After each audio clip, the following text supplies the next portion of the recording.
If you've watched any bit of sales training or read any sales books, you've probably heard of know, like, and trust, but I can guarantee you that if you give me the next few minutes, you've never heard of it like this. So most people understand that if you want a prospect to buy from you, they need to know you, they need to like you, and they need to trust you. However, do you actually know how to build someone knowing you, someone liking you, and trust with the prospect? Well, in the next couple of minutes, I'm going to show you exactly how to do that, what it really means, and where most people get it wrong. See, many agency owners think you need to flex about your product and get them to really know all about your product, every single tiny detail, or you need to be super friendly, buddy-buddy, and have 5 minutes of small talk at the beginning of your calls, or offer guarantees, risk reversals, maybe even free trials to get them to trust you. But in reality, that is not necessary, and it could actually be hurting your sales conversions. So we're gonna start with simplicity on this first one, which is knowledge. Now, you might have heard that a confused buyer never buys, and this is incredibly true. So the simplest thing you can do to increase this one lever in your conversions is to create clarity around how your product or service helps them get away from where they're currently at and towards a better future. This clarity is going to come from following the 10-step framework that I've already explained in the video that you can click on the card above me right now to watch.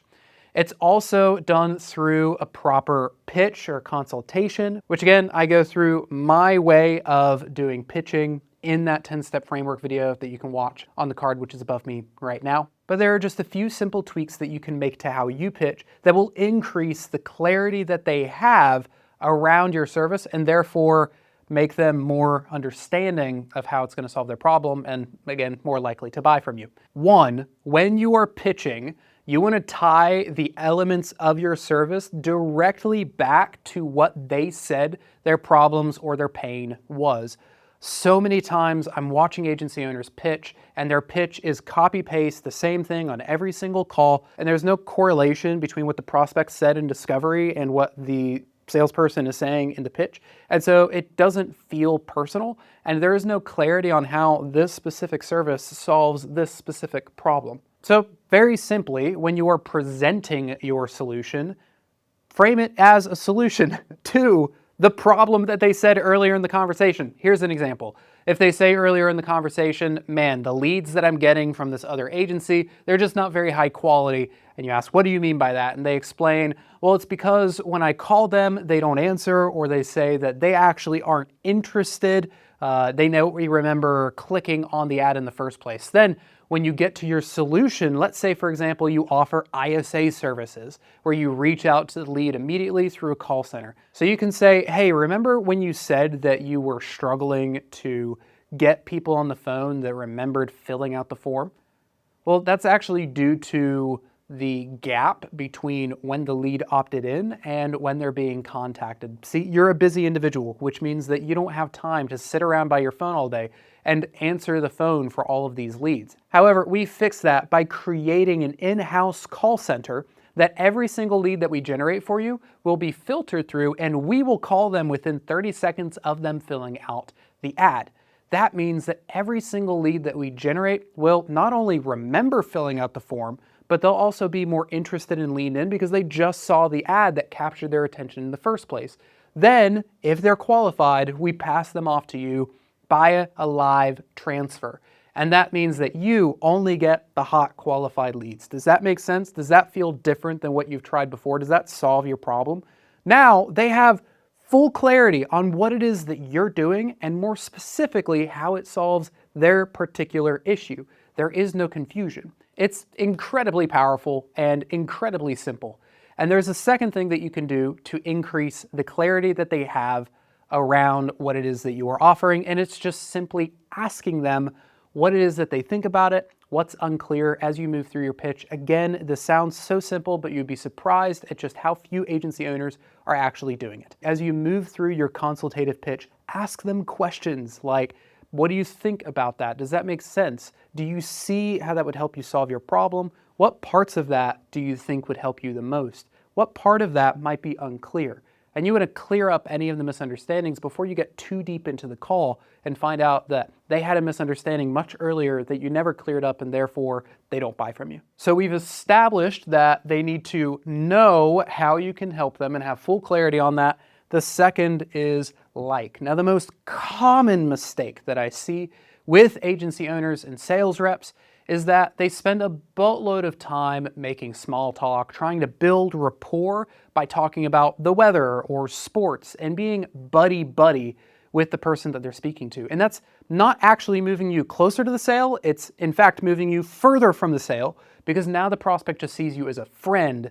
And so they'll tell you at the end of the call, yeah, I just need a couple of days to think about it. You understand, you get it.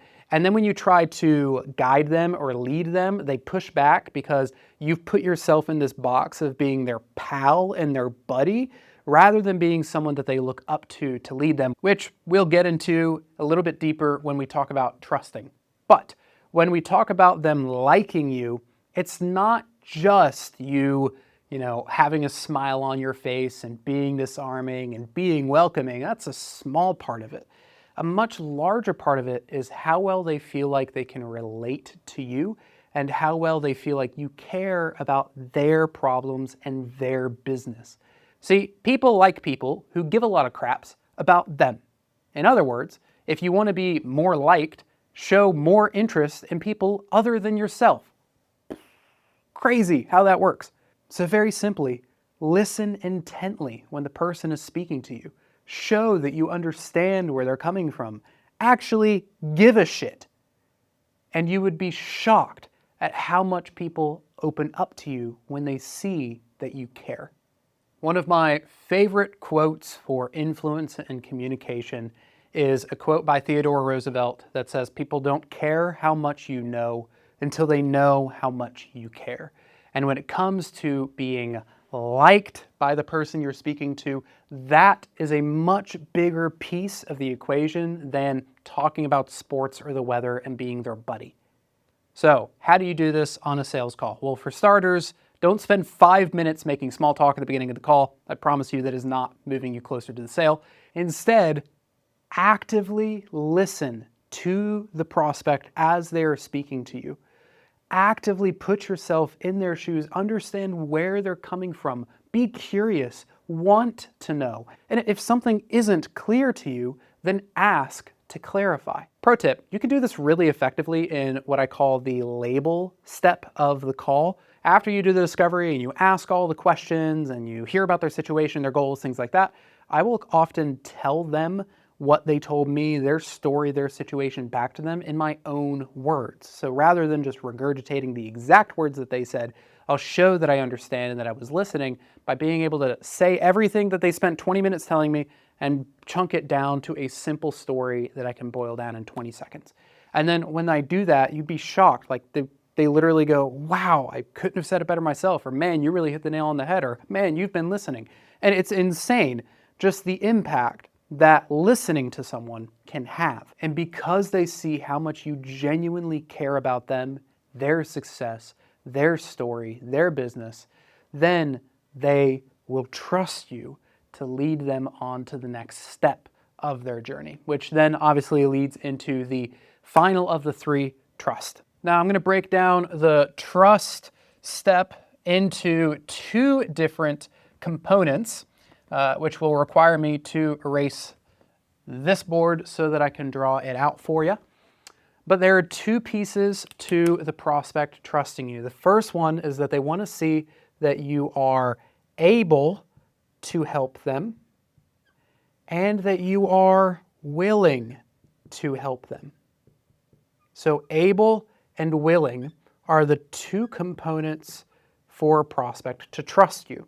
Let's break each of these down. The first one is able. This really boils down to your competency, or just how well you are able to effectively solve their problems, how good you are at the services that you provide. And this is going to be communicated largely by your ability to speak into their situation, diagnose their problems effectively. So if they say, for example, yeah, a bunch of my leads that I'm getting right now are low quality, then you being able to pinpoint why those leads are low quality and offer a solution that fixes that exact diagnosis really feeds into the able step. So if you're able to speak directly to their issues and offer insights that they might not have been aware of, then you're rocking and rolling. So here's a couple examples, and it's going to differ depending on the sophistication level, or very simply how competent your prospect is at whatever is being discussed. So let's start off with a low sophistication level or an unsophisticated prospect. This would be someone who, if you're selling lead gen, they don't understand a lot about leads and marketing and how everything works. So you can very simply, when they say, oh, my leads are low quality, you can just ask, are you running lead forms or are you sending them to a landing page? They might not even know what the difference is. And so just the fact that you're asking the question shows that you have a higher level of competency at the issue at hand than they have. But if you're dealing with a more sophisticated prospect, someone with a bit more experience, a higher understanding, then you'll want to ask more sophisticated questions that showcase a higher level of competency. Very simple examples of this could be more sophisticated targeted questions like, what's your web page loading time? What's your cost per booked call versus your cost per live call? What page is your pixel attached to? What are you optimizing for? Things like that. Something that perhaps a more sophisticated person in the realm of lead generation, they would understand and recognize that those are higher level questions, and therefore you have a higher level of competency and understanding. And everything I mentioned earlier about your ability to diagnose their problem effectively and then tie a solution to it also feeds into their perception of how competent you are at actually solving that problem. Now, the next piece is how willing you are. And this feeds into the more abstract emotional side of trust. This is more about your integrity. Do they believe that you are willing to do what it takes to make sure that they're going to succeed?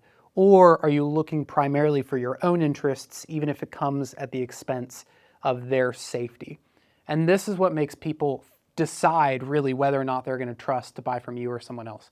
If you're selling any sort of agency service, especially SMMA, then you're currently swimming upstream, right? There's a trust recession right now.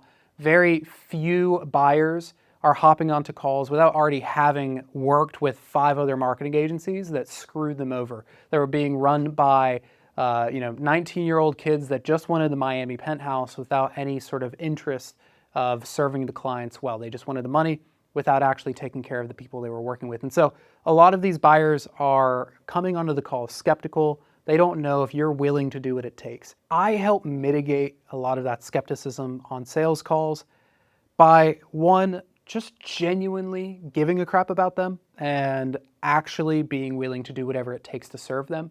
And because I'm operating from a place of real, authentic integrity, that tends to come off in the way that I speak with them. They can feel that energy when I'm talking with them. And the second is in my body language, in my tonality. I'm intentionally relaxed. I show my palms, I show my open torso, I show my neck.